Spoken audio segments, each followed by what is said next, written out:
I win. Oh, thank you for indulging us in that moment as you join us here at Duos in Destiny. Secret lair. You threw me way off with that. So, welcome to another episode of Duos in Destiny. Hello, everyone. Where two lumberjacks have created a forest. We no longer have asteroids, now we have trees for our Spelljammer homebrew campaign that is set in a world all of my own creation, as I am the Dungeon Master Logan. And before I give it to that guy across the table that stared me down and made me break character, I would like to give it to two other people. If you have not heard the good word, are you listening? That right there is Jason Wardell of In the Vast Forest on Spotify and Bandcamp. Please check him out. Show him your love from us. And when you do so, maybe go check out his Instagram, also on there. But more importantly, while you're on Instagram, go check out Roll for Sketching on Instagram, because she does all our character art for us, for our campaign. She does character art for her home campaigns, and she's really good at it. I love all the work she does. So you should get on Instagram and check it out. Commission her to do your own custom character artwork. To give her your support from us. That'd be great. Long-winded campaign. I'm lost because of him. I blame him entirely. Which is why I'm going to throw it now over to you, whoever you are. My name is Brandon, and thank you for joining us on another lovely, beautiful episode of Commander's Log, episode number 49, Logan. That's what it looks like. 49. Thank you for tuning in. We are so pleased to have you. And if you haven't yet, please hit the like button, hit the subscribe button, hit the bell notifications. If you aren't following our other socials, if you don't mind, we'd appreciate it. It'd be great for us. So if you can check the description, you can find our TikTok, find our Instagram, find our Facebook, find the Spotify. I know we are going to be working on a goal to try to get towards Apple Podcasts. That's something we've talked about. And hopefully we will get these on there soon. Just got to figure that out. But through those beautiful, beautiful intros of our other sponsors, we have one more. And that would be Turtle Tabs by Bova Books. As you see Mr. Dana Logan White holding, they're beautiful. These are great. These are 3mm plastic. They are made with a very strong, very tough adhesive as I knock down trees with my book.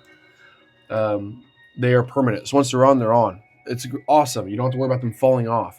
Now, that being said, when you stick them on, you do have a little bit of a second to reposition them, get them correct. Really won't be necessary because they come with a beautiful alignment card. Literally shows you exactly where to put them in order. It has the page number that it starts with on the back side. They are color coordinated. So like the classes are like more of a manila yellow. Then you have two descriptions here in red, some green, blue, spells are all in yellow again. You've got some creature and rule glossary stat blocks in like greenish colors. It's super easy. You can see me weekly be able to find things that we struggle to find because of these. And they're awesome. So all you have to do is wait for the mid-roll. At mid-roll, you will have instructions on what you have to do in order to win these turtle tabs. Enter and to win, I should say. You'll have to enter and to win. But it's very simple. Very, very simple. So easy. Logan could do it. So stick around. Mid-roll will happen, and you'll find out that. With that being said, everyone has been thanked for their awesome support for Commander's Log and us here at Duos of Destiny. And furthermore, last time on Commander's Log. Commander's Log! I've had a few of these recaps before. Karson foughteth, Karson barely wanteth, and Karson's still in the forest. Pizor and Karson dropped down into the Nomanora forest. Right or wrong or indifferent, Karson lit himself like a beacon, not being able to see, started walking around the forest with his plate armor with the light spell upon it.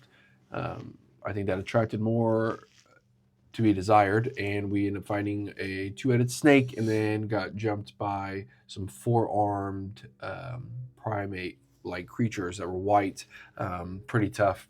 Karson tried to communicate with them. They couldn't communicate. Learned my lesson. But we just defeated those guys, actually. So I think we're kind of still standing there. Or not. No. I'm just kidding. We walked for quite a while post that. Yes. The primates. So, excuse me. We thought we were heading in the right direction. Yes. Hoping. By our magical waterfall compass. So, Logan, Mr. Dungeon Master, I hand the mic back to you, sir. I appreciate that. It just now occurred to me that I don't know where my notebook is, but that's cool. Who needs that when you have a steel trap? Flying by the seat of our pants. I'm a mess. Would you like to retrieve that? Oh, no. We'll figure it out on break. Okay. We'll see how far we get. Very good. I have a handy-dandy thing here that'll help. Very good. Along the ways. But yeah, no, we're picking right back up in the middle of the Nomanora forest. Pizor still has the faintly glowing ball of magical energy that has been guiding you like a compass through the forest. And he kind of passes it back and forth in front of him, kind of dribbling it in a way. And that has been guiding you through the trees. You are in a very tight-knit forest where the undergrowth grabs at your feet. The canopy above has absolutely no breaks in it to the point where it is pitch dark beneath. And when you do illuminate your surroundings, a heavy fog condenses the entire area, limiting your vision even further. Just off the heels of that combat with those very friendly monkeys, you are wandering through the forest. You have a general role or a general direction of where you are going, just thanks to Pizor's magical orb sphere. But the walk continues. Anything you're doing in the time?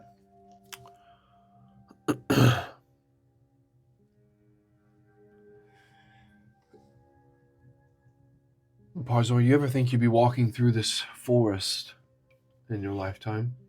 Me? No. Do you even know it existed?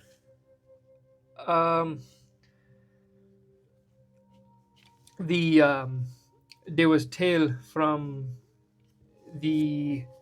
Now you're really testing my memory of my notes. Rawas people? Yes, What of is- the what is Rawas speaking? people, the people that lived underneath the mountain. Oh, why am I forgetting? Iron Roots. Iron Roots, thank you. Yes. The Iron Roots, they had sent out expeditions across the mountains and had laid eyes upon the forest. They said nothing good comes or goes of it. We had heard slight rumors of its existence, but none of us have ever crossed the mountains. We've never stepped foot over here. So no, I never imagined myself being here. That's interesting. I wonder if we should have asked them before we left, huh? But that's all right. I imagine they knew very little, truth be told. Yeah. That's good. Any idea how far we might be? I mean, we've been walking for a while now, right? I can't quite tell how dark it is. It's probably been like about 30 minutes or less of walking. Oh, I thought we walked a while after the primates, like after we faced those guys. Maybe I'm misspoken then. I don't believe you did. Okay. Yeah. Okay. Because it hasn't been to a point where you need to long rest or anything like that. You're Okay. not feeling that exhaustion set in. Very good. Disregard that, Pizor. I was just pretending. Silly Karson, always pretending around a table. I'm a pretender, just use my imagination for all sorts of things and make up these fake stories in my head. Well, imagine we are getting there soon, right? That's for you to tell us. Hack and I are fallen, so... And that is for you to roll me a D100. I shall do just that.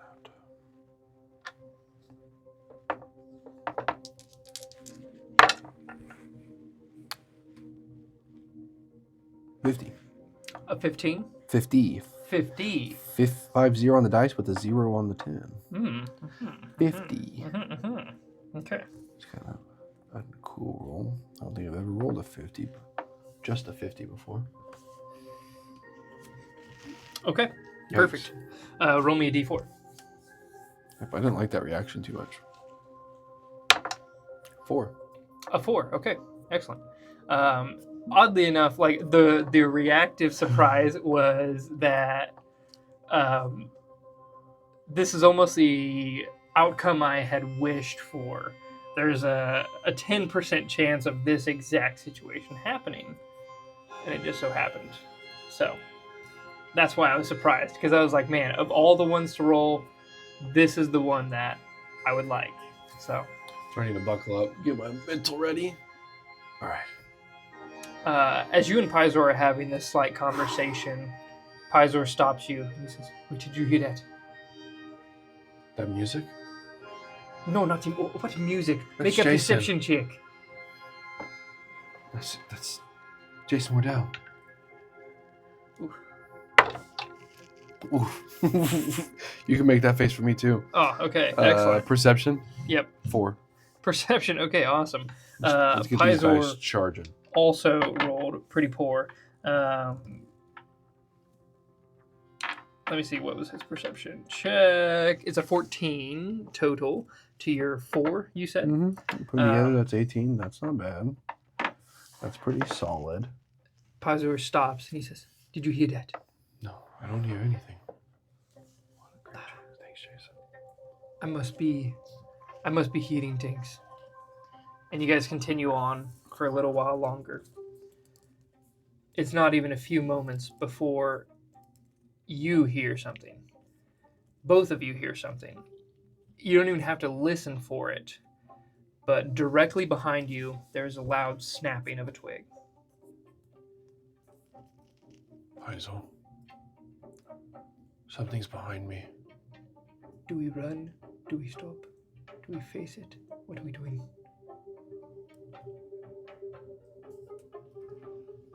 I slowly turn. You slowly turn around. Do you have any light source? Or are you just kind of guided by the very dim ball? I think we would have probably lit a torch again. Oh, yes, that is correct. I think you we'd had that have torch. to. Yeah, okay. Now that you say that, though, I think we had left with just being guided by the dim ball. You did, yeah. So you had left the torch behind. I will say no. I don't have anything at the current moment. Okay, we are just gotcha. going. The dim light of the ball is about a 5, maybe foot radius. So really, it just is able to guide you in the direction and then dodging trees. Yeah, absolutely. Okay. So as you turn around, you're staring off into the deep, dark pitch of the forest just beyond the light. And you're staring into the blackness, hoping nothing moves, hoping that the sound was just your imagination or a bird, maybe would be the best case scenario. But as you guys stand, you hear this. And all of a sudden, there is, instead of directly behind you, you hear something dashing kind of perpendicular to you. Do you want me to light it up? What do you think? Pizor's standing there. You would just went left. Make another perception check. 12. 12. As you hear it rustling, you can kind of hear it circling you on its far distance. And for a moment, it's hard to tell exactly, but it sounds like either this creature has moved an entire spot, or there might be 2 of them. It's not 100% able to tell, but you hear the movement kind of sneaking around, and then you also hear movement a few moments later from over here. But it's like it skipped sound. Pizor stomps. We are not alone.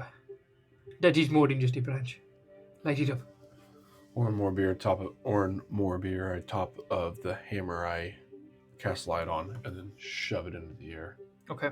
The light illuminates the surrounding area for about 15 feet and then just cascades slowly out. And right at the cusp of that, at about 20 feet away from you, which direction are you looking? It is 20 by 20, just so you know. Oh, okay. I guess I'm looking in the where I came from. Or well, if my 12 gave me enough insight to like kind of assume to follow, I guess I'd be following it. Mm-hmm. That's probably the best thing I could say. Yeah. So your gaze immediately focuses behind you where you heard the initial sound, but seeing absolutely nothing that way. You slowly pan over to your right where you'd heard the noise kind of trace over. And you see peering out from behind a tree. I'll pick this tree because it is the most obvious one for spacing and everything. You see peering out of it a face.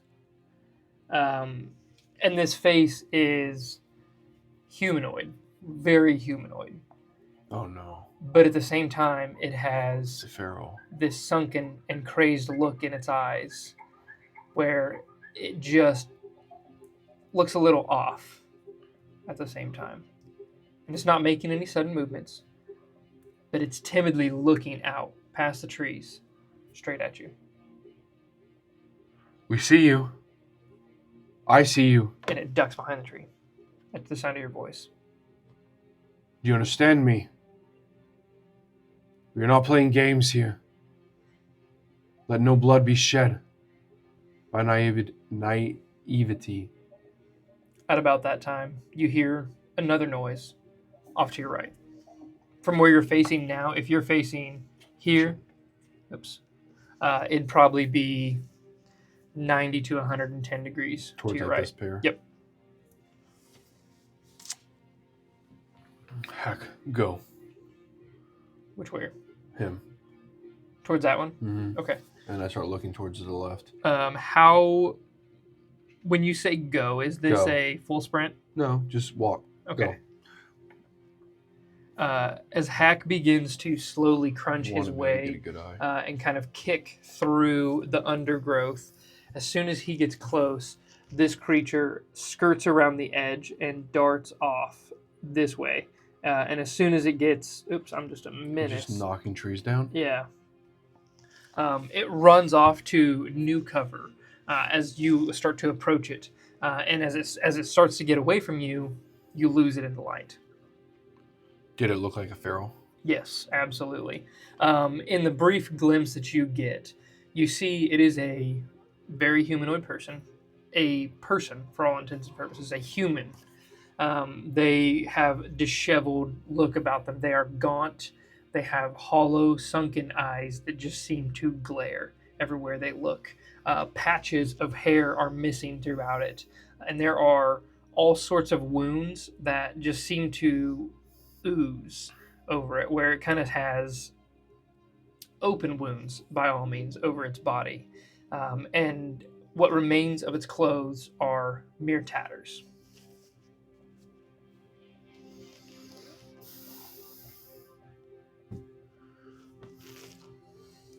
Puzzle. It's one of the feral. Do you think you could restoration and potentially remove something if there is something over them? Diferos. I don't know. We have never tried. The But only do you encounters, think you can? me personally, Yes. oh, it is a hard call. I can try. I wholeheartedly believe in my abilities to heal. But at the same time, when the Rawas have run into these people, they are gone. But what if they're not? What if they're trapped? Just like everybody else, in different bodies. Like your family. Yes. Then I would feel horrible for taking their lives. I would feel remorse for every action that I have had against them in the past. Our people do not treat them as people. No, no one does. And I start walking forward this way, slowly. Okay. Make an animal handling check.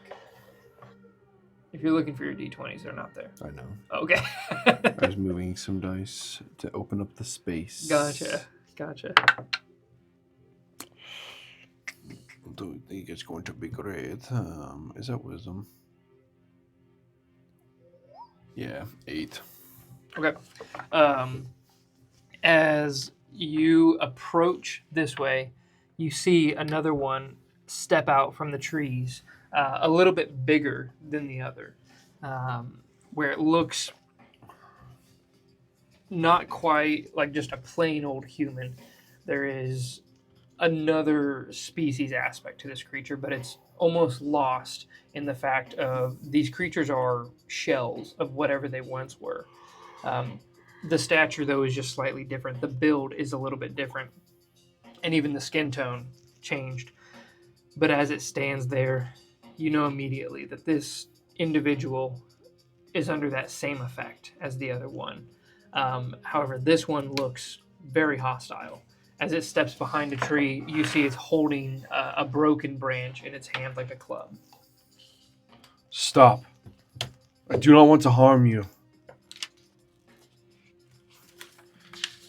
Pizor. Yes. Pizor is going to tentatively follow behind you. He's about 20 feet behind. Take this, and as I reach into my bag of... I have a bag of holding, don't I? I don't believe you do. Do we not have a bag of holding in general? Not that I'm aware of, honestly. I'm a terrible DM. No? So just into my side bag, and I pull out a diamond worth 500 gold, and I go, can you restoration him? I can try, if you are willing. And, Does he have it prepared? which restoration? Probably greater. He does not.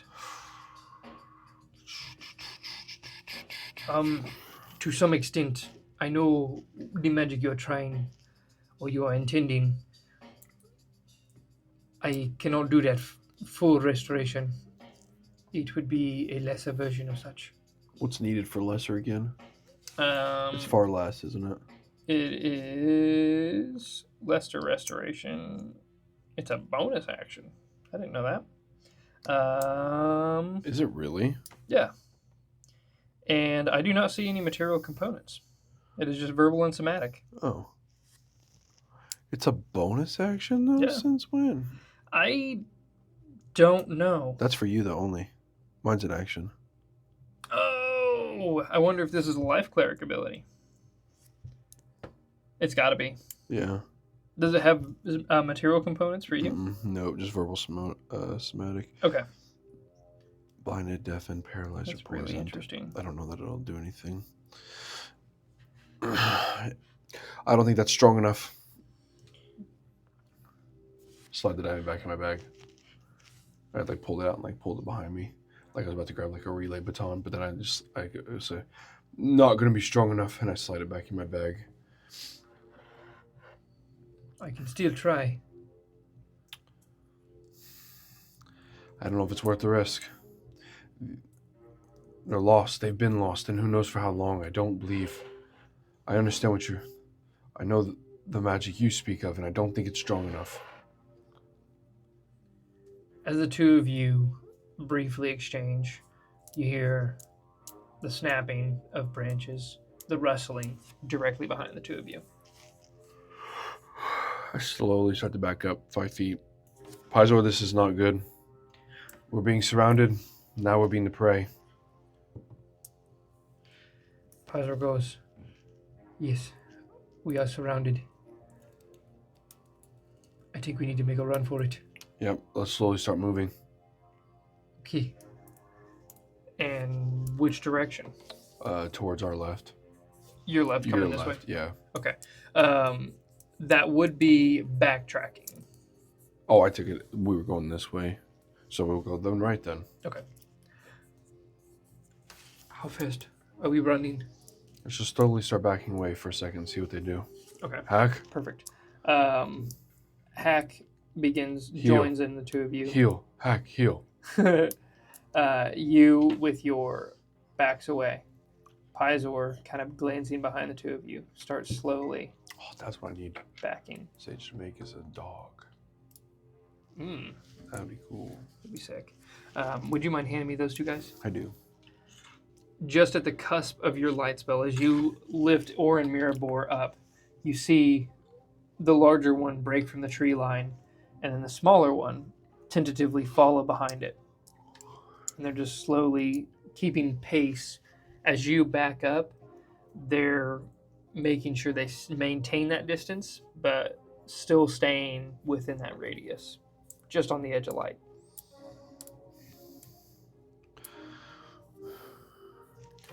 And as you start to back up, you see the one that you heard behind you appear from behind the tree and follow you slightly. Paizo, you pay attention to the front. Nice and slow. Okay. I'll watch behind us.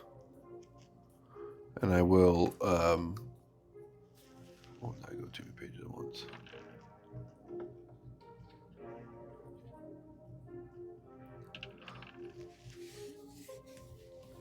Grab my jacket. I have that copper wire on the inside. And I cast a message. It's that one. And The smaller one. Do you understand me?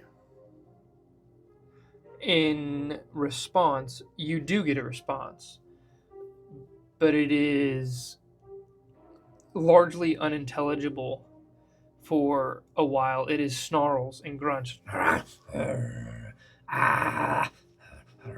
Hungry.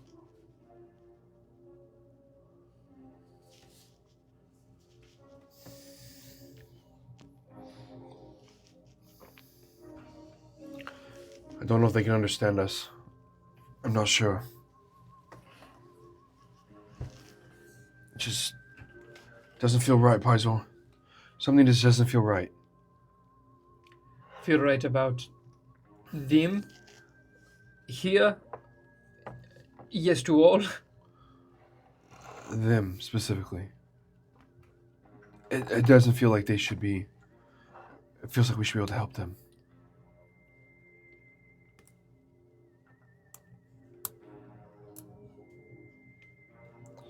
Keep moving.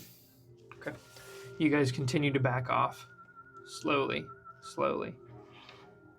And as you do, you see all of them begin to gather.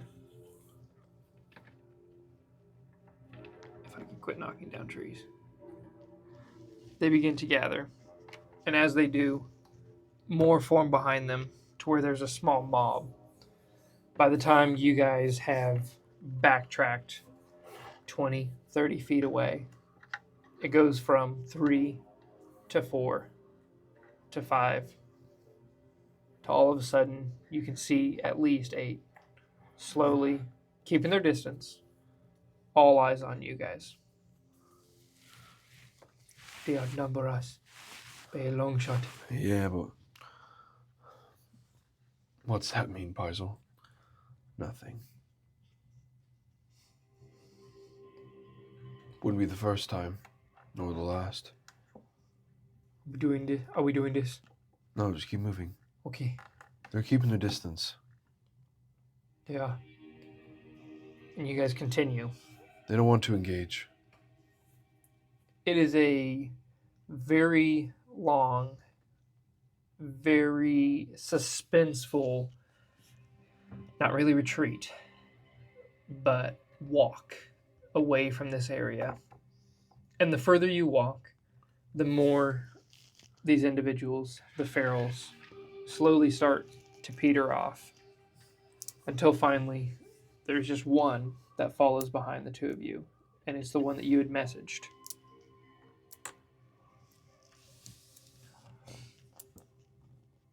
And you guys have been walking for maybe 5-10 minutes.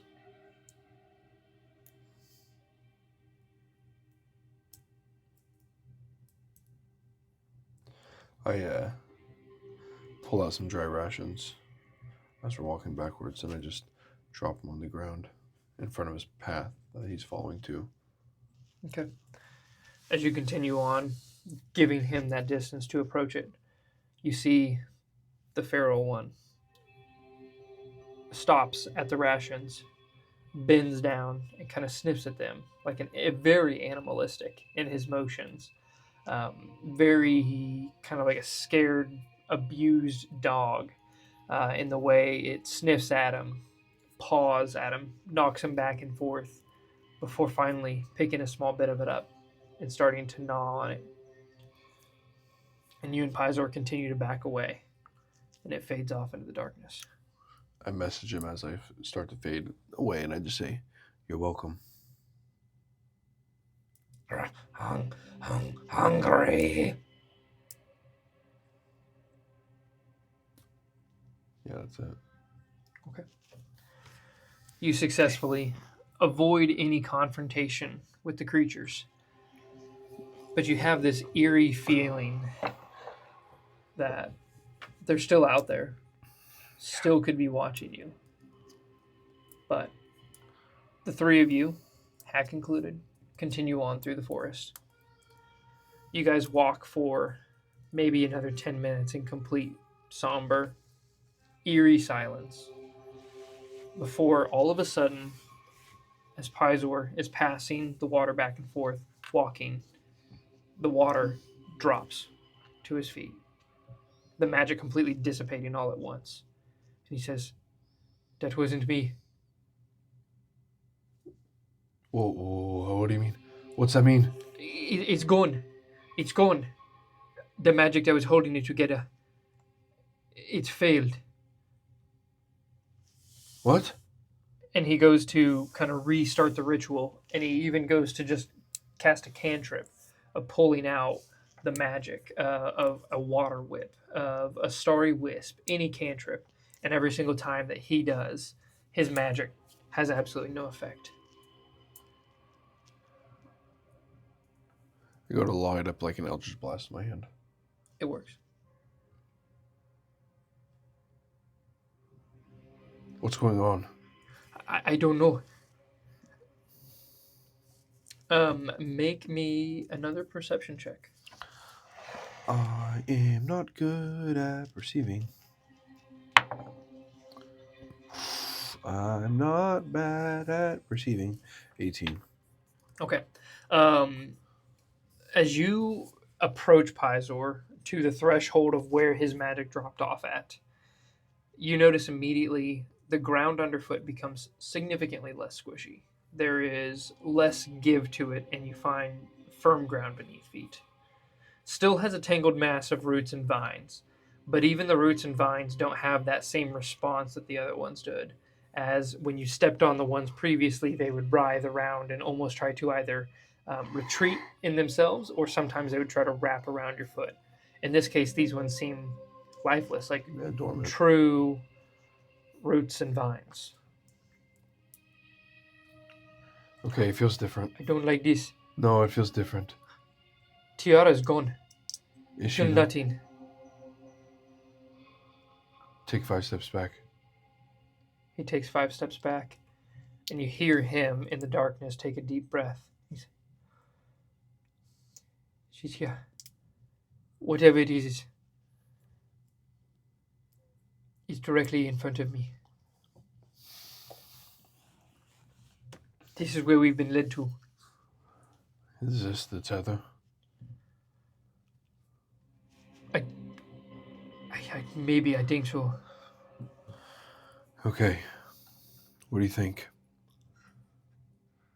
I think I don't like it. No. Let's go back about 50 feet. Let's take a small rest.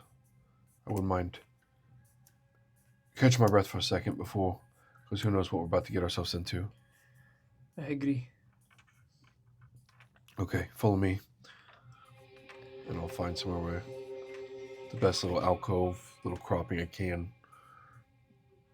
There's plenty of densely packed trees and shrubs to where you can find yourself a small little place to back yourself into a bunch of trunks and woody debris to make sure that there's nothing that can sneak up behind you. Okay, we'll do just that and take a short rest. Okay, awesome. Over the course of the short rest, do you take and watch? What's your goal here? Yeah, I mean, we just take a watch for the hour. I mean, still be vigilant, but Okay. that's, I mean, all he's doing is working, eating a little bit, drinking a little bit, and resting. Yeah, absolutely. Pizor is going to. How are you looking health wise? I think about 50%. So 50%. Okay. yeah, I can definitely hit dice it up. Was my initial goal. So Okay. Gotcha. He will 'Cause I- not waste any resources Yeah. to heal you if you plan on using some hit dice. yeah, Which, by all means, over the course of the hour, you deeper within the forest, obviously back in the way that you had just came, you do hear occasional noise, but in your near vicinity, in the vicinity of that dead zone that you had approached, it is a silent forest. oh boy, oh boy, oh boy. The fluttering of branches from the occasional small mammal or bird completely ceases. The humming and droning of insects dies down to where it is nothing but a very distant sound. And you truly feel isolated where you're at.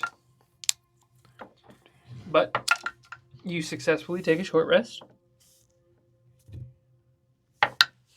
And Pizor will also take a short rest. And for that short rest, 26, 36, I shall roll. 44. I did not roll well at all. Oofda. Took me 6 dice to get 44, and that's with my plus 18. Oh, really? But that's exactly pretty much what I think on the dot almost that I needed. So I'm back to full. Back to full, as is Pizor. Back to full. Back looking to full. Much better. The two of you slightly rested, catching your breaths. Even in the tense circumstances that you're in inside this forest, you feel slightly comforted. It's very eerie. That is an understatement. Well, everything's been so active over the past hour and a half. Everywhere we turned, everywhere we moved, we've been met with something. And then the stillness that's there, the calmness, the void. Void is the word that I was thinking. It's not calm to me. It's like it's just tense. Everything around this forest, it feels like it is waiting in anticipation of something.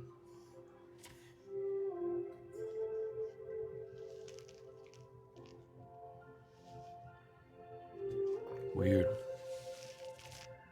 I don't like it. Okay. Okay,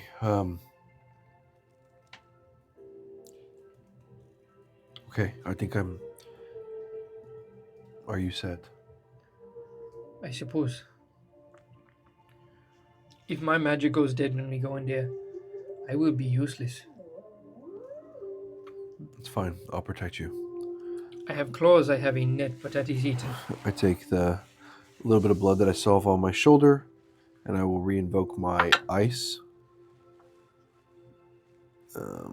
for 3 points of damage.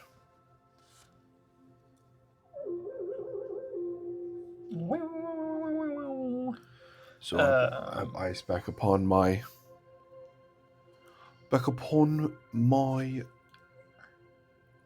maul. Excellent. Thank you. Well, do you need this cane? Actually, that would be better than nothing, by all means. There's no way I have it. It feels wrong. Oh, yeah, because you don't have a bag of holding, so Yeah. that would be weird. Yep, unless you just have it strapped. Well, I can give you my axe. my hand axe. Here, Yes. take this. While you are heading that way, Pizor is going to cast Shield of Faith on you. I knew it. And so he is currently concentrating. Once again, as long as I don't have my notebook, I also don't have my little marker, so I'll just use my own ring for that, as he is concentrating. And he would save that for pretty much right when you guys enter in, because it's only 10 minutes. So when you get right up to the cusp of that area, he says, okay, if I have no magic, I'm not worried about using it. I trust you. And when he says that, he places his hand on you, and there is this warm light that grows out from him around his necklace that he wears around him. And it passes through his hand and floods over your body. You have a +2 to your AC. Do you think this will last once we cross? Oh, I hope so. I don't know. I didn't even think about that. All right. Okay, Hack? I can stay on the other side if it's any help. No, absolutely not. Okay. We'll find out. I don't want to leave you by yourself. I'm not alone in this forest, I can tell you that. Yeah, that's the problem, isn't it? Yes. Okay, Hack, shield and axe. Hack readies himself. Shield like pops off his back. You got that fat AC now. He goes, nothing. I'll lead the way, follow. And I'll step in. As you enter in, Pizor following behind Excuse you, me. you do feel that shield fade. So I appreciate you pointing that out, because I probably would have honestly been like, oh yeah, it totally works. But no, it makes a lot of sense that it does not. As you enter in, very first thing you notice, aside from the firm ground underfoot, is that the density of the trees completely spreads apart. In the fact that there are no trees in this near vicinity. They border the entire ring. And your light doesn't quite meet the other edge of the clearing. But for your near vicinity, there are no trees directly in front of you for the next 20 feet. And you have them just at your back. This is the most open we've ever seen. By far. Yes. No kidding. This is it. We're here. Stay It close. has to be. Stay close. Okay. I'll keep moving forward slowly. Continually moving forward, you tentatively take every step. And by the time the trees around you just get out of your field of view, the trees on the other side come into view. And you can tell you're right around in the center of this clearing. Absolutely nothing surrounds you. No trees except for about 25 feet on either side. So for a 50-foot circle, there's nothing but you, Pizor, and Hack.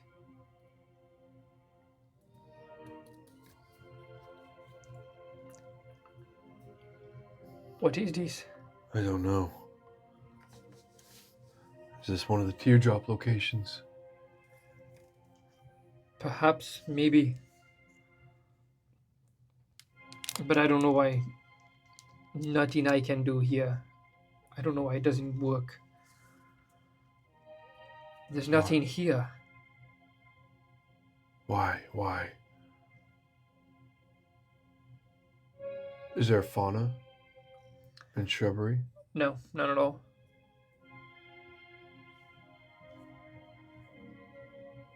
It's like, is it grass or is it dirt? It is, as you look down and you kind of observe the tangled roots underfoot, you see all of them are dead. To the point where there's still roots and vines that cover most of the floor beneath you. And you can see bare bits of dirt peeking out, but they are shriveled and dying. Or shriveled and long dead, not dying.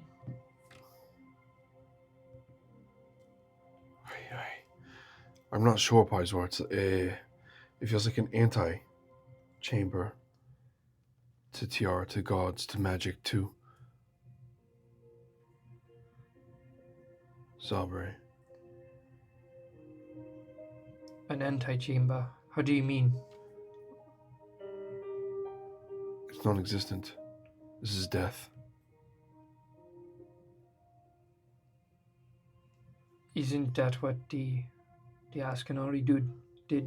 Yes. They think they are the god of death now, right? Oh, they are the god of death.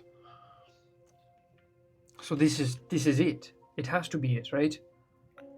Yes, but what is this? What is it? That's the question. I don't know the answer. We can see the facts. We can see what we can see, but obviously there's so much more. It's right here at our fingertips.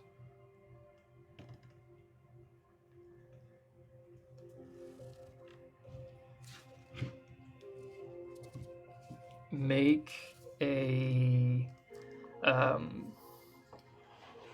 nature or arcana. Different answers based upon which one you choose.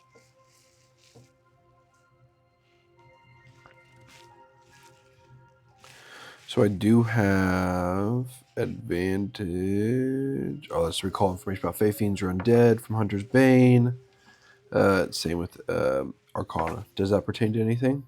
Fey Fiends are undead. Yeah, to recall information. Yeah or nay? Nope. Negative. Nothing Good here. Shredder. Okay. Arcana for 15. For 15. While Pizor can feel absolutely nothing, for you, there is almost like this overwhelming coldness that seeps throughout you. As soon as you stepped foot into this clearing, it's almost like as if it started at your feet and slowly worked its way through your body. And at this point, when you're standing here, it's like you've been standing on concrete in the bare winter, where your feet are just absolutely frozen. And it feels far beyond normal, because the air temperature around you is not cold. It's slightly balmy, truth be told.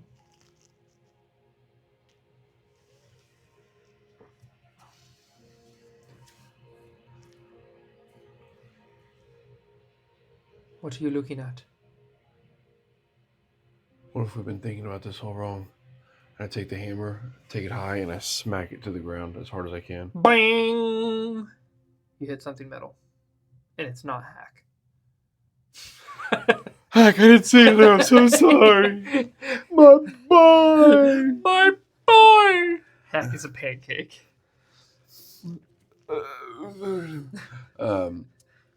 My eyes get really wide. And I snap What? to Pizor. Do it again. I hit over 2 feet from there. As you hit over there, your hammer, from what you know, your hammer does critical Double hits damage against structures. 100% hit. Go ahead and roll me some damage. You got it. Did you do the ice thing on your hammer? I did. Okay, I was just saying, I'm pretty sure I remember you saying that. The ice thing. I absolutely. Right of the frozen? Is that what it is? Equivalently, yes, I did. That is correct as well. Do you want me to read that just so you know, or The right of the frozen? no? Or in Mirabor? No, I'm good. Okay.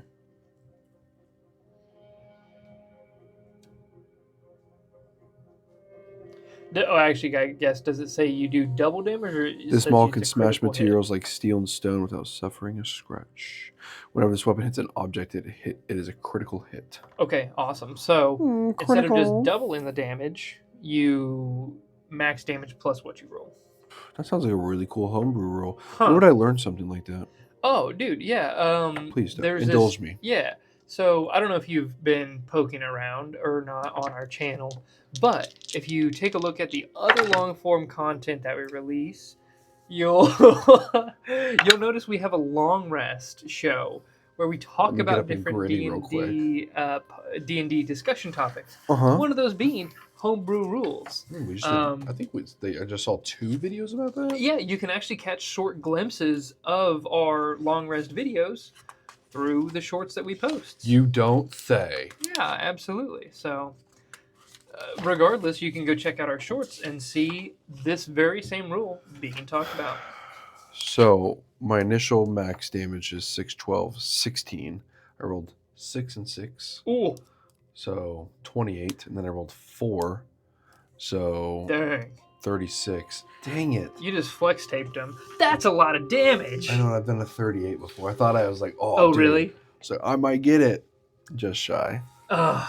So unfortunate. Dang it. Is that right? 6 plus 6, 12. Plus 4 is 16. 16 plus 12 is 28. 28 plus 8 is 36, yeah. Okay, so just shy. Darn. Okay, yeah. Bummer. So, I guess that's the first one. Yeah. Technically, I have a second one. You said 38 points of damage? 36 on that one. Ow, my toe. And then 12, 16, 24, 32 on the second one. So we're at a total of 32, 36, 68 points of damage on the 2 hits. That's still insane. That feels nice.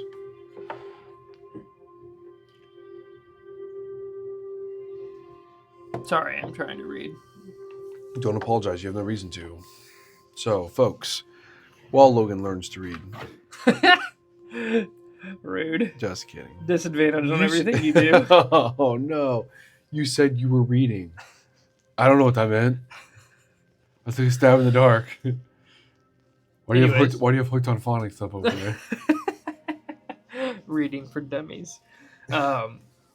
So as you take the first swing, this massive dent caves in the ground beneath you, and all the roots and all the vines kind of go scattering, and you see a solid metal surface directly beneath you. It was domed until you put a massive dent in the top of it. And you can see just around from where you hit, as you take that second smack, a massive crack breaks through the metal, opening it like a can opener. And this faint glow seeps behind it. This kind of like foggy green glow seeps from behind that crack. And you also notice that the metal that you just struck is a very familiar metal to you. The orrery, exact same metal. Platinum. The spell jamming helm that you had commandeered from the Ascanari elf ship, the exact same metal. Many of their weapons and the armor that you've come across while coming into contact with those Ascanari elves, the exact same metal. Pizor, Yes. this is the same material that all the Ascanori crap is made out of. This is that platinum. We found it. This is whatever is happening. This is it! Wham! Again. Heck yes. Okay. Same spot. Absolutely roll for damage.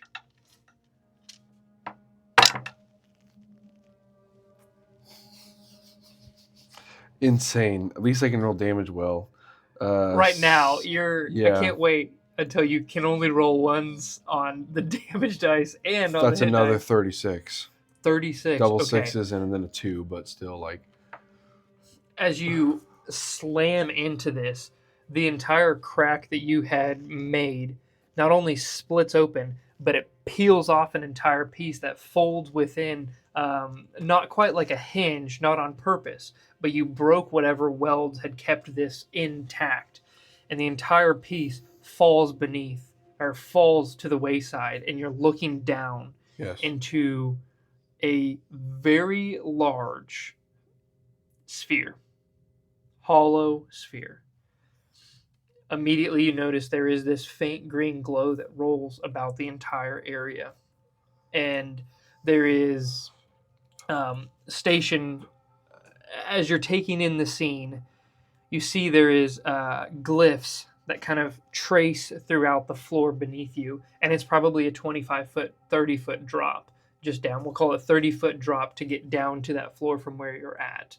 And as you're looking down, you see glyphs that kind of trace through the floor, and they pulse, and they form a ring. But at different parts of the ring, there's 3 sections that just jut out off to the side of the sphere, in which they have like their own little circle, and you can see the energy pulsate, circle around that ring and around, and as it does, it hits one of those branches, and it shoots off, and it circles around something off in the corner.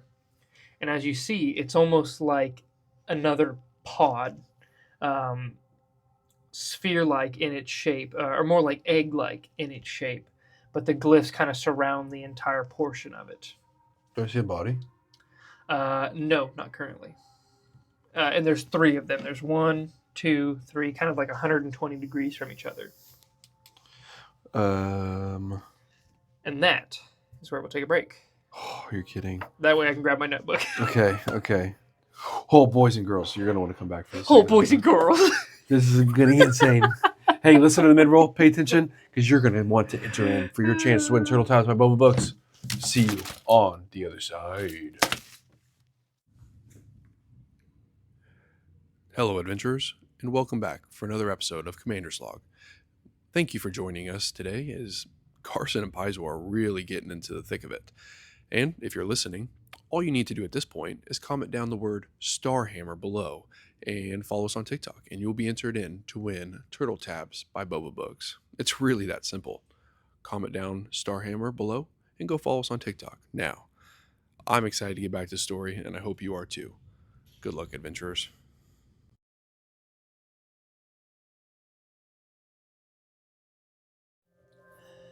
And welcome back to episode 49 of Duos in Destiny. We just left off with you cracking open the can that is the strange sphere that sits beneath this ring of trees. You looked down inside it. You see an arcane glow of glyphs that circle and pulsate with magic and send their magic off into these 2 or 3 pods that sit in a triangle within the sphere itself. What are you doing, Karson Hallebrand? Paizo. This is it. Are they not on the moon? Are they here?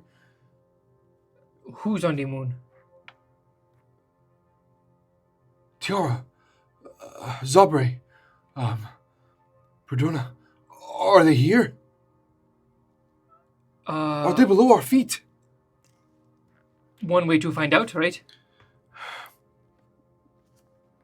Okay, can I does my wings reset on a short rest or long rest? I should have looked at this on the break, I'm sorry. That's a good question. I feel like since it's a class ability, it's probably a once per long rest. Or not a class ability, it's a race ability, species ability. Species traits. Cold coffee. Once per long rest, you can transform. No. Okay. Figured it was long rest. Yeah. And it's not like I have fly or anything. Okay. How can I get down? Do you have any rope? I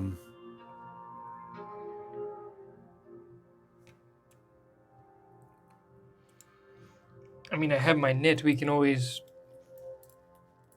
unstring it. Yeah, that might be best. I could apparate down there, but it would only be me. And then you're not getting back out if you need to. I could, again. Oh. I just couldn't use another spell. How long is your net? Each well over 50 feet by the time we unwind it. You just have to undo a right. lot of knots, but... Yeah, because I don't have any equipment.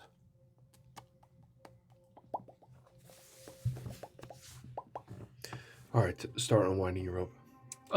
For all intents and purposes, if you think Karson would carry rope with him in his backpack, you've bought supplies for the ship. Yeah, I mean, one would think in an instance like this, he would probably bring something. Yeah. maybe like a 20-foot. Rope just takes up a lot of space, so if I also don't have a bag of holding, That is true. maybe like a 25-foot thing of rope. It probably wouldn't be 50 though. Yeah. 25 would be terrible in a bag.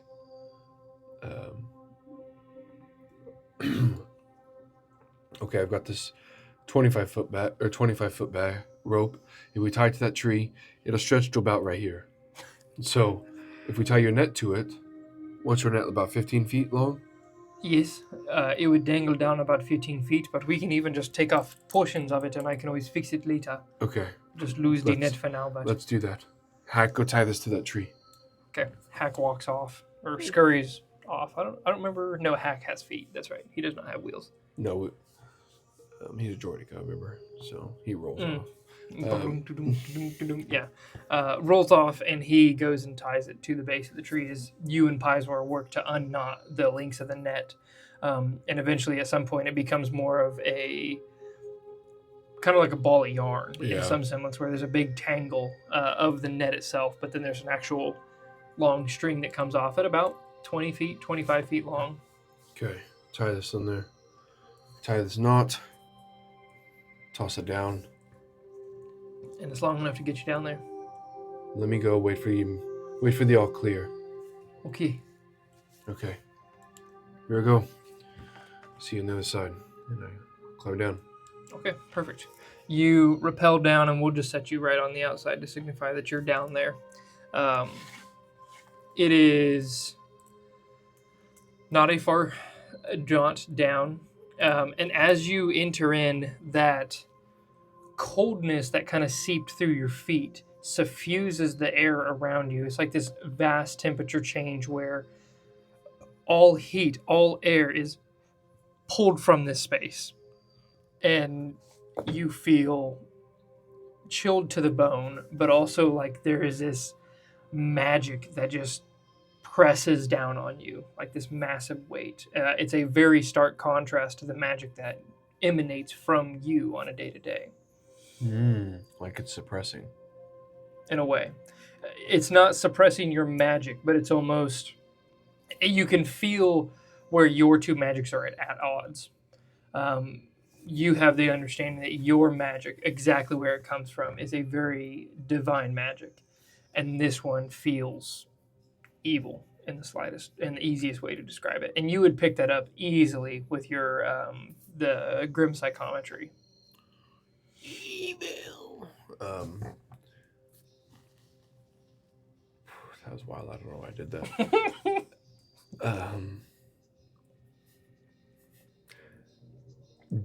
What do I see then? So I lower myself down. My feet touch. Yes. You are in essentially a half dome at this point. You're standing at this large polished floor. Inlaid into the floor is runes that spread around you specifically, and they have this offshoot of runes that go off to each of the pods. And it looks like the runes that surround you do not repeat, but as they go off into the offshoots, they do repeat from the pattern in front of you. So would this feel like a control room? Control room in being what aspect? Like a headquarters, a home base, like not a home base, like a control room. Like there's 3 other doors. No, there is nothing more from here. You're self-contained. There's walls all around you at that 50-foot or at the 25-foot radius. So but the 3 runes go to where then? They go off to essentially egg-like pods that sit off in the corner. They're inside this. Yes, they are. Absolutely. Yeah. In my head, that was like a shaped pod that was like adjacent to this dome. No, sorry. Inside this dome. Yeah, it is. Okay. It's probably about like a 8-foot tall pod that just sits there. Okay, makes sense now. And it'd probably be like 8 foot tall, about 4 foot wide on each of them, and they just are placed inside the ring of glyphs. Pizor, all clear. Do you want me to come down? Stay there for now, just in case. Okay. You see, he pulls out the hand axe and just has it gripped in his hand as he's holding on to the rope. Not like he's about to cut it, but... It's nice knowing you. I would say, what a turn of events if he just chops Benedict the Arnold rope. me? Yeah. It's all been about me this entire time. The Escanores offered me a lot of money. See that fourth egg? Get in it. So I will walk over to the egg-shaped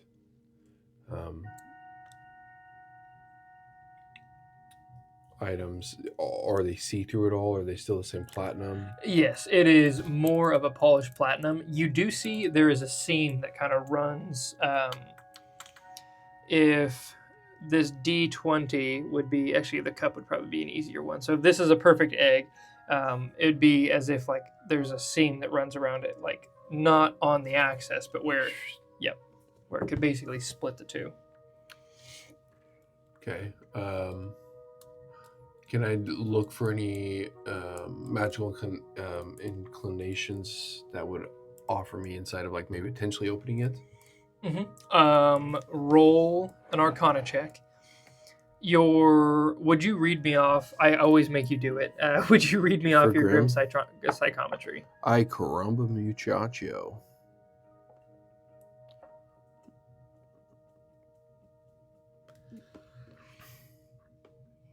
I should have it memorized, Tom. I should at this point. When making an intelligence history check to recall information about the sinister or tragic history of an object you're touching or your current location, you have advantage on the roll. Okay. I'm going to stretch what that is by all means, but you have advantage on this Arcana check. Religion check would also give you results. Or if there's any other check that you would be more inclined to roll for. I mean, I like the Arcana in this moment. Yep. It feels very fitting. Yes, I agree. That would be Okay. the strongest roll with the lowest DC, essentially. And so I get advantage then? Yes. Okay, let's do the Karson dice first. 7. Are you like touching to inspect it? Yes. Okay. We're going to do the shadow dice. 11. 18. 18. Okay, awesome. As your hand touches the sphere, you feel a very familiar presence. This intimidating presence that you've been in the room with before. There is this overwhelming sense that these eggs are sealed directly from the magic that suffuses throughout the floor. There is kind of a twin feeling between, I don't know if I'm describing that right, but there is a dichotomy between the magic that is on the floor and the glyphs and the magic that is pulsating and sealing this egg itself. To where they're almost like a feedback loop into each other. Like one is drawing power from the other, but it's also feeding power into itself. Okay. But moreover, as soon as you touch it and as you begin to inspect into the magic itself, this is magic directly from the Ascanari elves, directly from whatever entity it is that took over Morid. Pies, I'm going to do something stupid. When do you not? I'm here to back you up. With a hand axe. And hack. I will take a step back. Mm-hmm. I go to the last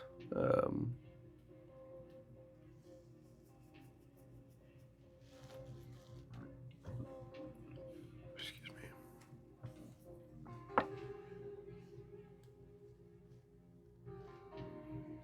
While he is looking through the character sheet, I'd like you to give you guys a gentle reminder to check out Jason Wardell of In the Vast Forest on Spotify and Bandcamp, as his sweet, sweet ones and zeros are building the tension of this scene and of the entire campaign.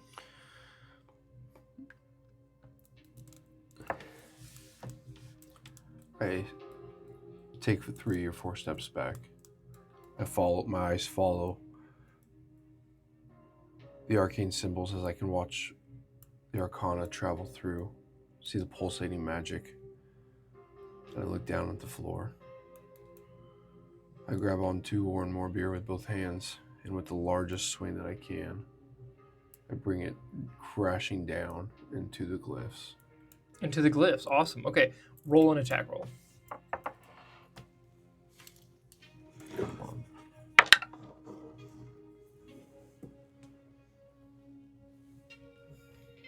Natural 20. Did you really? No way. You can't paint stories sometimes. You can't. That's absolutely insane. Okay. I believe you. No, you're that's awesome. What a perfect moment. Dude, especially after like the times that I've had in the last few sessions where I've rolled like not phenomenal. Yeah, absolutely. As you slam into the ground, all the power of Oren Mirabor, it is blinding in this brilliant flash of sparks and arcane energy that erupts all around you. As soon as it impacts into the glyph, it's like the two of them fight in a mere moment. And the power that bestows Oren Mirabor, the power of Themis, the same energy that expels from you when you expand your wings, when you push out the radiance from yourself and your ASMR bloodline, explodes about the room in this blinding light. And immediately there is this massive crack that breaks through the glyphs themselves, travels up them into the sphere egg that is in front of you, and blows apart all of the runes. They seem to not only break, but the runes themselves are thrown away in kind of like this projection of the magic. It's like they get lifted off and they dissipate and fizzle out. And the egg itself, the steel shape, immediately you see the portion that is where the seam runs, cracks open and falls, and a limp body falls out of the egg itself. Contrary to what your initial thoughts were, this is not Zabre, Perdona, or Tiara. There is an Ascanari elf that sits within it. It is it looks preserved by all means, but whatever you just did shattered the connection, the spiritual connection of this body. It comes entirely lifeless and falls to the ground entirely limp before you. The glyphs that run throughout the rest of the room itself begin to dim, and then they start to erratically pulsate, and you see the magic is broken off from where you had just broken the leg that runs over to the to that one egg in one sphere individually. The other two begin to pulsate rapidly. First thing that happens is you hear above, Pizor immediately goes, "I feel something. Part of my magic is back. Whatever you did, Karson." And immediately you hear this of the two other spheres cracking open. What are you doing? I'm absolutely positive it was an Ascanari elf that fell out. Yes. I sprint over to the next one, jump as high up in the air as I can, and I swing my maul down on his head as he's laying down inside the bed. Okay, awesome. They are still, it's like a slow crack open. It's like, and they just slide open. So if you give it just a few moments, you definitely would have that opportunity. And as you do, you make the attack roll. So go ahead and roll me a d20. Is he prone? Yeah, absolutely. Oh, so missed box. It rolled up my dice. Did you really? Yeah, I did. That's insane. No way. Missed box, most importantly. I know. But natural 20. Go ahead and roll for damage. That's crazy.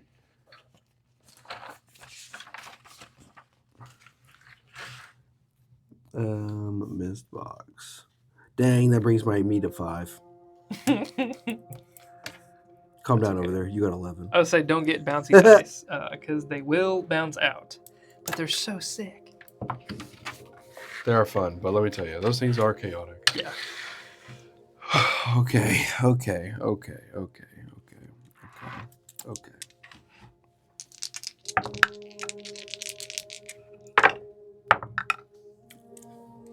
did it again. 6, 12, 16, 28, 32 points of damage. Is any of that? What kind of damage is that? It'd be all bludgeoning and frozen. Okay, perfect. Do you need it separated at all? Nope.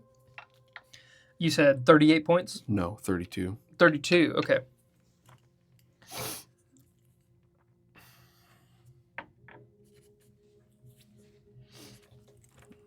Okay.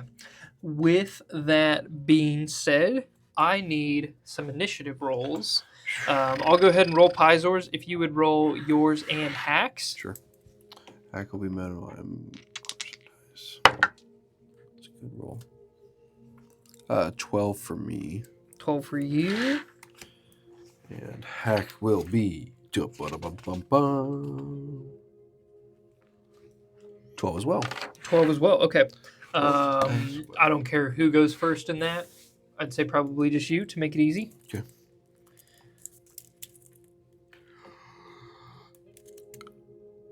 Okay, awesome.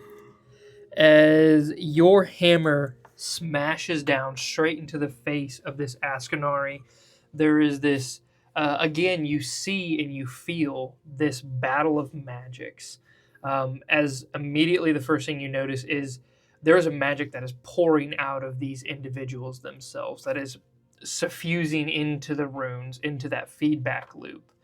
Right as your hammer is about to make contact, the eyes shoot open and then get smashed straight across the face with the hammer. That starts us right into initiative. Top of the round is to you. Really? I rolled poorly on Pizor and everyone else So- because there are 2 eggs that are cracking. And let me grab some things Sure. just to kind of signify what we're doing. So I apologize to the camera as I get very close. Very close. Okay. So as I draw my maul back, Draw them all. what does he look like in this moment? Who is he? He or she, the elf that I just hit. Yes, absolutely. The Ascanari elves, they're very similar to the ones that you had seen previously. However, the garb that they wear is more akin to one that you would see on kind of like a figure of Stature. a figure of importance Status. to a religious sect, I guess is the easiest way to put it. Okay. Where they have robes that... Sorry, I'm looking for something in particular. These will work just fine. In particular.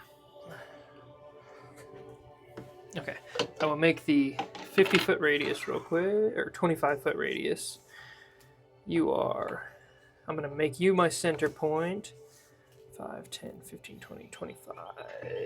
So if I put that there, 5, 10, 15, 20, 25, perfect.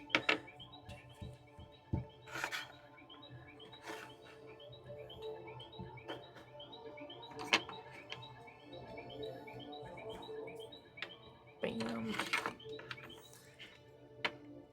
Oh, why? I must be missing one. That makes me so mad. That's okay. Oh, tree down, tree down.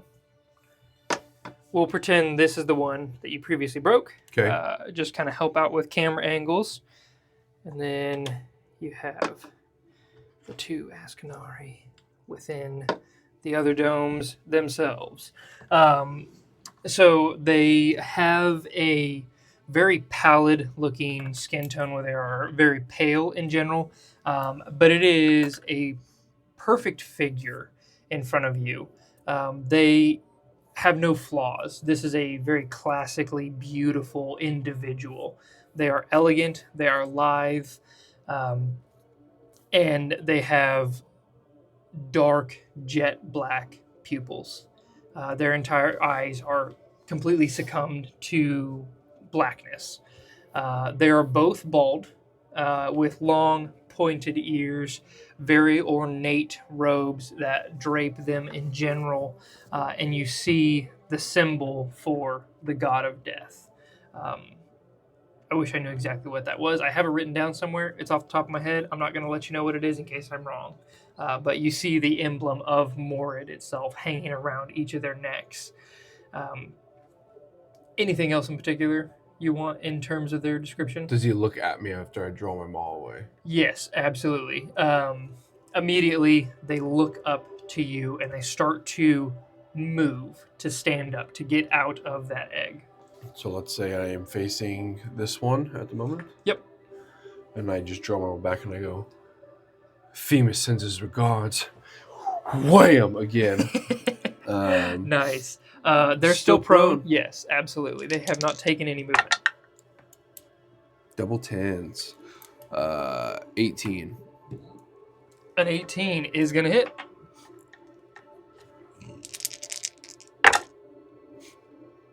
Oh, triple fours. Fours across the board. 16. 16 points of damage on that. 16 points of damage. Very nice.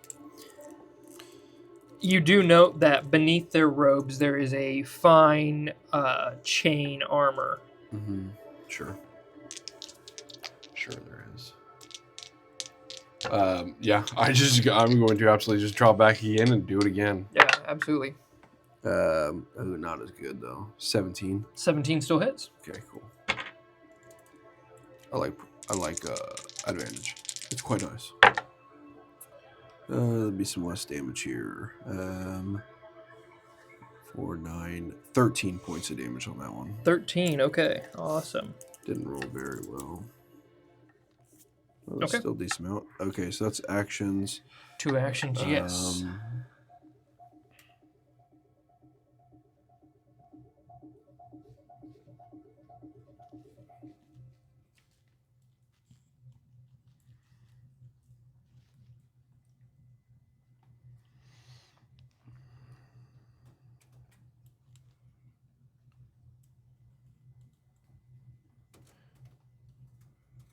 Waiting in suspense. Yeah, everything just got real quiet. And yeah, I will. Yep, I will hold there. Okay, perfect. As you smash across the body of this regal, perfectly elegant individual, immediately they start to move to get out from their current position. They're standing up. You take the 2 attacks against them. It is to Hack. Hack's turn outside of the hole. I guess if I did use my bonus action, I would just go, get in here now, out loud. Okay. And then Hax just goes, activate. And he just like jumps. Ooh, he hacktivates. He hacktivates. I like that. He just jumps. Okay, awesome. So he lands dead center. Yes, he would. Okay. Canonically, Hack takes no fall damage. All right, I like it. You heard it here first, folks. We've thrown him out of a Spelljammer at one point, yep. And that's where he became a Droidica. He'll run up to the other one. Yes. To split. And how far off the ground are the eggs? Think of these eggs, when they crack open, they look very much like a spell-jamming helm chair. Yeah. But just broken in 2. As a matter of fact, this looks... Each that they sit in, now that the egg is broken, it looks exactly like one of the spell-jamming helms that they have, that you've previously commandeered, but just in a more rounded form. And as soon as it cracks open, he would basically be chair height. So, yeah, so Hack reachable. Goes and jumps on it, and then just... Heck yes. 2 times at his dome piece. On his dome piece. Is he prone as well still then? Absolutely. No. Natural 20? That's insane. And that'd be 17 plus... That'll hit. Goodness. 26 to hit on that one. 26 definitely hits. Okay, so it's just a D8 because he has his shield out. So on the first attack with the natural 20 is 14 points of damage. 14 total, right on. Oh, and the second one's 11. I rolled 8 on the dice. 11, okay, yeah, excellent. So 25 points between the 2. Yeah, absolutely. as Hack jumps up on a chair, starts waylaying into the Ascanari elf that is seated there. From yours that you had said, is you said FEMA sends us for guards. Yeah. It responds to you in almost like a questioning manner. It says, "FEMA, no, that can't be," as it begins to make the movements. Ending its turn, it is to Pizor's turn. Pizor is going to rope burn his hands as he rappels down. He lands in the center, sees the one in front of you, and he is going to cast Explosion. Internal combustion. yeah, exactly. He uses power word kill because Melt Pizor bones. is actually a lich. Remember when Gilderoy Lockhart did the rubber arm to Harry? He does that whole thing to him. No, Pizor is going to pull basically this bright light out of thin air that illuminates the area around him, and he sends a starry wisp streaking at the one in front. A ranged spell attack against a prone creature is at disadvantage. That is correct, Amundo. I rolled a 3 and a 5 on the dice, so that is going to 100% miss. As it goes streaking across, you see there is a tendril of necrotic energy that, or like that green, I guess, spoiler alert, that green energy lashes out and bats this radiant energy coming from Pizor just straight aside. And there's this smirk that falls across the Ascanari's face as it looks up at the two of you. He says, "How cute. You think you have any chance against us?" So, I mean, I smacked him pretty good You did. so far. How does he Yes. look? Bloodied by all means. Okay. Yeah, you Just can see working where on it. like the perfect chiseled jaw is dislocated off to the side. It shows absolutely no signs of pain. Blood is kind of pouring out of its nostril, black blood, no less. And as it finally seats itself, it sets one arm on the edge of the chair and begins to stand up. They're very, very tall individuals, easily pushing 6.5, 7 feet tall as it starts to tower over you. First thing it does is it points its hand straight at. It points its finger straight at you, and it says, If you do worship Themis, you're going to see the true power of a god." And it unleashes this blast of necrotic energy that streaks in through you. Oh, sweet! No, it's a 5 foot wide, 60-foot line. You and Pizor are in a line. So I need Constitution saving throws from the both of you. Okay. Mark me down for a natural 20. Let's go, dude. Bad. 12.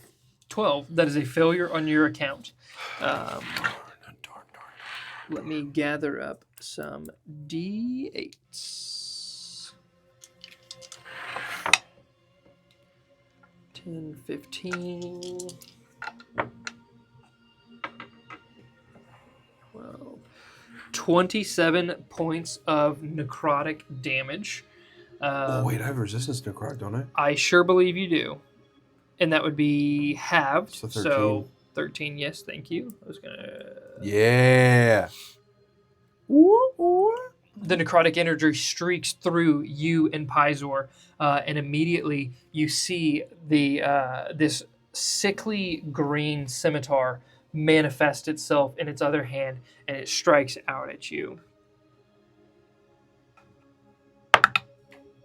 For a total of 13. Misses. Okay, you dodge it off to the side. Second attack coming in for a natural 1. Misses. Insane. So you quickly just both scimitar dodges. It's still gaining its feet. It stands completely out of the sphere itself and takes one step straight into your face. It gets into your space and sneers down upon you. Ending its turn, it goes over to the other one. The other one also stands up, and immediately you hear it call out to the other one, What is this? Where is I'll just make up a name. Raxnor. Where is Raxnor currently? And it sees the dead body across. What have you done? And immediately there is a bolt of necrotic energy that streaks straight towards both you and Hack. Would you roll 2 Constitution saving throws? One for you, Metal one for Hack. It's a 17 plus con. Okay, that succeeds. And then for my boy Karson, that's a 19. 19. Okay, both successes. You will take half of half. Hack will take half. Okay.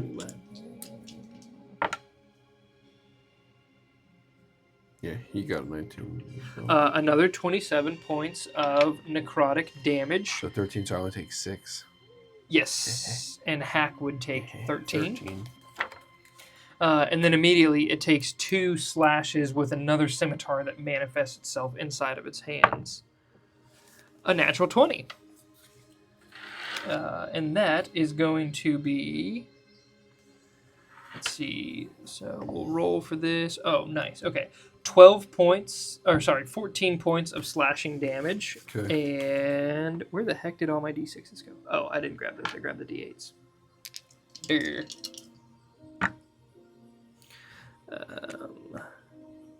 2, 6, 7. 14 points of necrotic damage from the attack. So 14 and 14? Is that what I said? I don't remember the first one. No, 14, yes, 14 points of slashing damage. Holy crud. Yes, 14 points of slashing damage, 14 points of necrotic damage. He looks rough. Okay, second attack. Can he attack in between those attacks with Sentinel? Absolutely could. Darn. 14. Okay, and this is the perfect opportunity as this attack also misses. As Hack goes to slice into him, the Ascanari elf just deftly parries it with the scimitar and pushes the battle axe aside. And it sneers out and it says, "You two think you can come in here and destroy everything. You don't even know what's coming." Ending their turns, top of the round, back to you, Karson Hallebrand. No. I definitely know what's coming. And his name is Femus. And with my bonus action, I will cast, do the thing with the blood, Blood Maledict. I'm going to do Blood Curse of the Mart. Okay. So,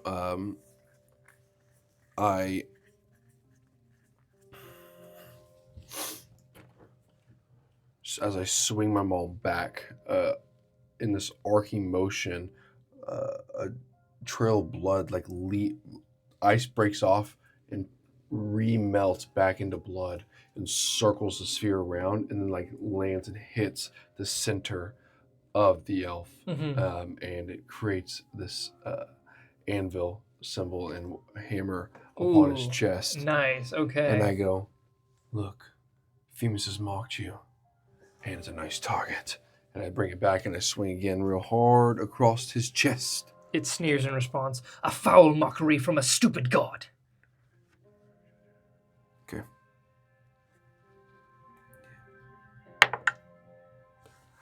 No, 14 on the first attack. 14's gonna miss.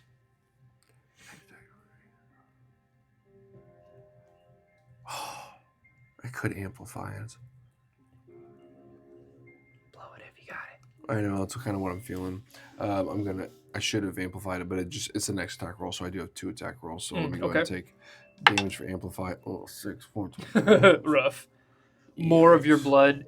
It than intended. Sucks. That's a lot. Yeah, it pulls all your blood away from you. You can feel the life force leaving you, but smashing into the Ascanari elf, and it kind of staggers backwards with the power that suffuses you. 25. 25 is going to hit.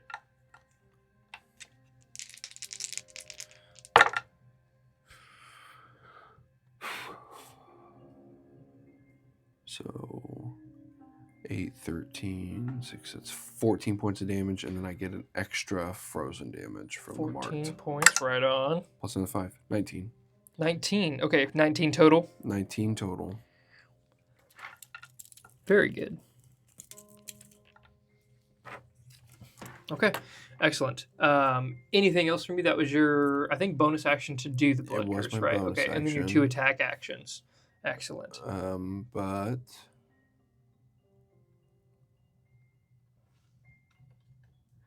I'm going to do.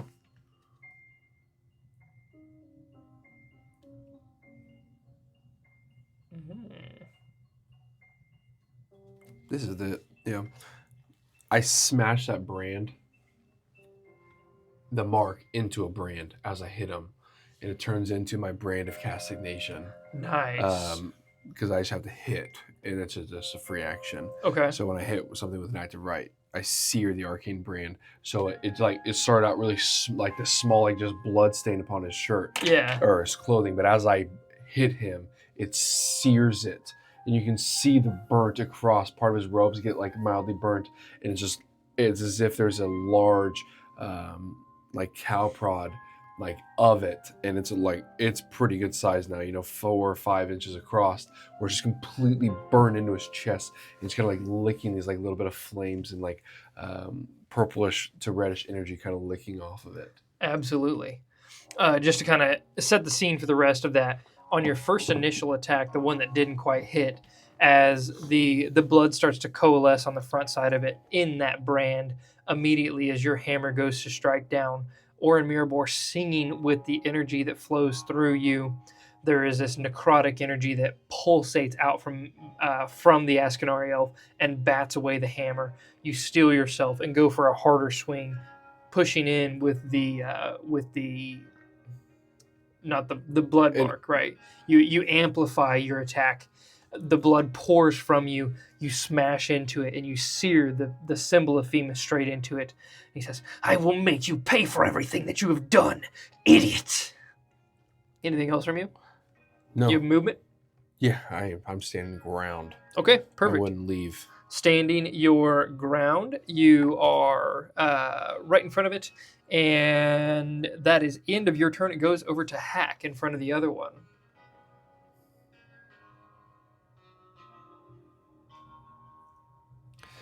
He tosses the shield up, and it just whoop, magnets back to his back.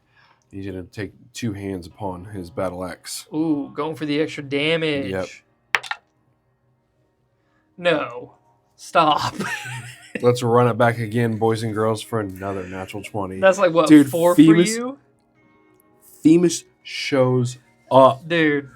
Femus shows up. Hey, if you guys haven't 10. chosen a god in your Dungeons & Dragons campaign, check out Femus. Yeah. Clearly his blessings be upon you in the battle. That's 8, 16, 19 points of damage. Yo. 19 points of damage, okay. Yeah, let's just run that back one more time for the second one. Oh, that's a 17. It was so close. That's 26 to hit. 26 definitely hits. I think that's what you rolled last time as well. Yeah. No, it's good. 6 points of damage.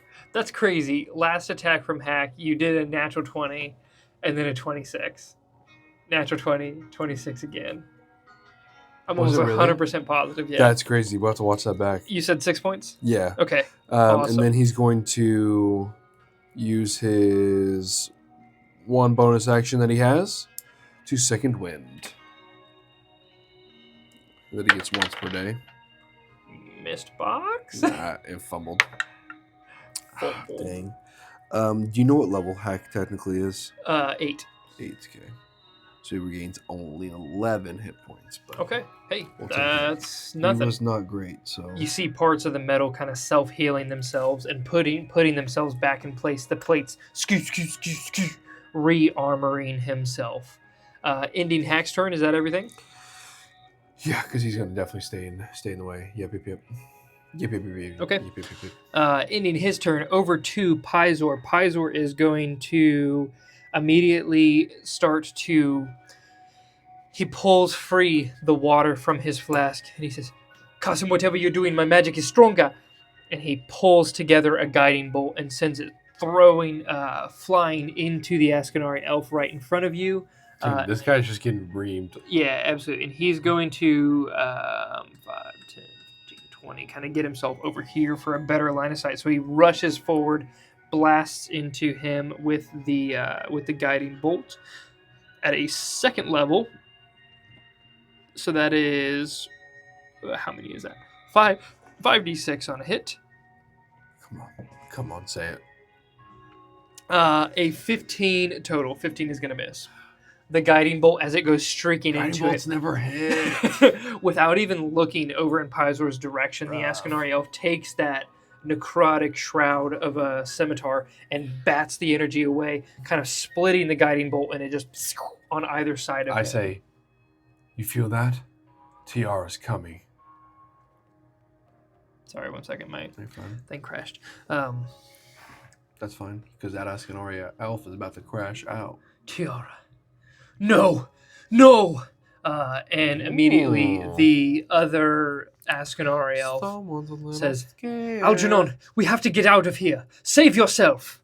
You chickens. I say that out loud. Ending. Oh, that's just an action from Pizor. Pizor, does he have a bonus action? He for sure did. For Shizzle, does. How are you looking? I look fine. Okay, cool. But if there would be something, Hack looks rough. Hack looks rough. Yeah, so if he could throw a little something to Hack, it'd be greatly appreciated. Yeah, absolutely. Looking both towards you and then Hack, Pizor casts out a healing word, and immediately this kind of like coalescence of air just rushes over towards Hack as he says, stay in the fight, please. And that'll be 2d4 plus 8. Where's a d4 here? Plus each of them get, what's that feature? Let me get it. They get a little bit of healing extra. 2 plus the spell slots level. So they get 3 extra points automatically. And... so plus 11. 2d4 plus 11. Yes, sir. Sweet. That's 2... plus 1, so 3 plus 11, so 14 points of healing awesome. To Hack. That is a phenomenal. Thank you. 14. Absolutely. Okay. Ending Pizor's turn there. The Ascanari elf in front of you immediately is going to... you see the energy all around it. The pulsating that comes through the floor begins to shine brightly. And then all of a sudden, the Ascanari elf in front of you disappears, and you see a small green flash up above you, like up and out of the can opener hole that you have made. Shoot. Okay. You see its head peer down into the hole once more, and it throws another radiant beam down at you. I need a Constitution saving throw from you. That was a sweet roll. Oh, that's really good. 26. 26 is a success. You're going to take half of this damage. Half of it? Is it necrotic? 15, yes, sir. So a quarter of it? Yes, sir. Okay. 15 plus 16 is going to be 31, plus another 4, so 35 points, so 17. 17 down to 8. Dang, that's annoying. Nope, it's awesome. Hey, I've hardly been able to use it since like the first like couple of episodes. So no kidding. Oh, hey, his Bran sparks and like launches his psychic energy into his brain. He takes 3 points of damage. Ooh, okay. Psychic damage. Right on. Awesome. So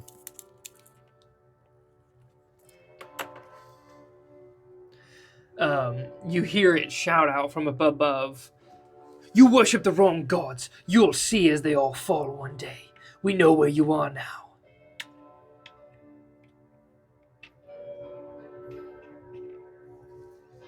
Okay. Ending its turn over to the other one. The other one is going to stay where it's at for the time being. It immediately pulls together the necrotic energy. First thing you do notice is the necrotic energy that was pulsating beneath your feet and connected to that one egg dissipates immediately. So it's just that one guy that has any kind of energy that's still leaking out of him into the ground beneath your feet. Constitution saving throw from you and Hack. Oh, dang. Natural 1 from Hack. Oh!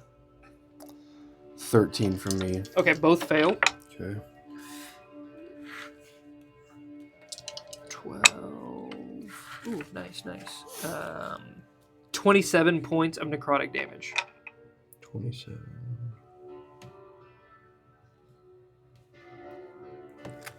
27. Yes. So I take 13. Okay. Okay. Is Hack still standing? Yeah, because Okay. that last round. Right on. That second one. This Ascanari is going to try to rush past Hack. 5, 10. Sentinel. Okay, perfect. That was funny. That wasn't a purposeful roll. Arbitrarily had 777. Dang it. 12 to hit. I'll take it. 12 is going to miss. Yeah. The Ascanari elf just slips out of his field of combat, rushes up to you, and just goes to pierce straight through you with its scimitar that it has. Natural 20. This is going to hurt. That would be a D6. Immediately, you take 13 points of slashing damage. Okay. 13. And 22 points of necrotic damage. So 11. So 24 points total. Yep. Yep, that was not great. Okay. And that is its first attack. As it pulls the scimitar from out of your body, your blood kind of floating throughout the air. It says, "You've put your faith into the wrong gods." That is going to be a 17 to hit. That just misses me. I have 18. That's huge. Okay. As it goes to swipe, again, you just barely duck underneath this swipe. And then as you look up, you notice there is just this winking of green energy as this Ascanari disappears and pops up at the top of the hole. Ending its turn. That is to you, Karson Hallebrand. Okay. Pause. That's where we're going to stop. No way. Come on. Nope, that's Come on. it. No, please let me do this. So this is very important. The Branding Castination, I know where that creature is at all time. Okay. Where did he go? Above me. Like, are we saying like canonically like this way? Yep, absolutely. I look at Paizo and I go, come as fast as you can, and I run towards the wall and I Misty Step 30 feet above. Okay. So I'm right here. Can you Misty Step to a place you cannot see? Yeah. I don't think you have to see it. Oh, no, to an unoccupied space you can see. So you'd have to be able to see it. So Did they Misty Step above me? to the hole, yes. Like basically to the edge of that hole. Okay. Fire. So I'm here. Yep. So then I've got 35 feet of movement now. So 5, 10, 15, 20. You'll take an attack of opportunity after you appear right next to the other one. Okay. Natural 1. You gotta be kidding me. Idiot! Idiot! I'm gonna eat this. So I made it with my action still. How does... That actually sounded like you're chomping. It hurt when it hit my teeth. I'm glad it did. That was way too committed to the bit. I feel bad for your teeth right now because that hurt my soul. It's a stone dice, so yeah. Ugh. Oh, that's what you put in there? Uh-huh. You're crazy. How does he look right now? This So is the guys one just that have to was force your DM to attacking keep you. playing. It is. He's got to look rough. Yes. Yeah. Can I finish him? I'm going to finish him. Yes. Give me this justice. We'll end I'm here going to end this on your attacks. with the Carson's dice. So bonus action, you teleport to the step. top. Movement, you chased him down. Yes. Actions. Brother, it hit the 20, roll to an 18 though. But so like, still good. Yeah. 26. Absolutely hits. Is there still any lingering effects from the castigation?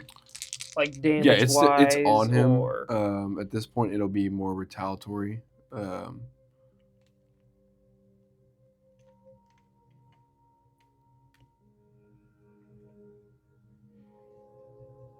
Yeah, no, it's all retaliatory at this point.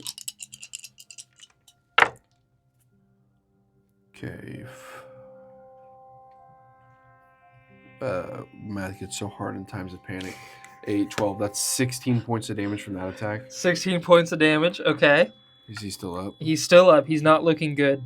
You can see as you are chasing him down, you smash into his back with Orin Mirabor, and he stumbles, and he's kind of like clambering on the ground at all fours in desperation. You said 16 points? Yep.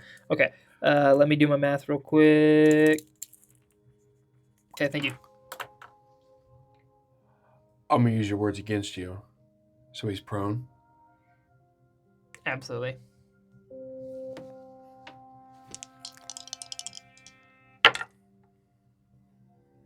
Oh, that's nuts. That would land perfect on top of that. That's a 19 to hit. 19 is going to hit. Gosh, come on. That could have been... To end on natural 20 would have been insane. Only 13 points of damage. 13 points of damage is more than enough to end the Ascanari elf. Just in the middle of his back. Just crushing him from the middle of his back. And I don't even pay him any mind. The second I see his lifeless body, like feel his lifeless body below the maul, I spin and I look at the other one.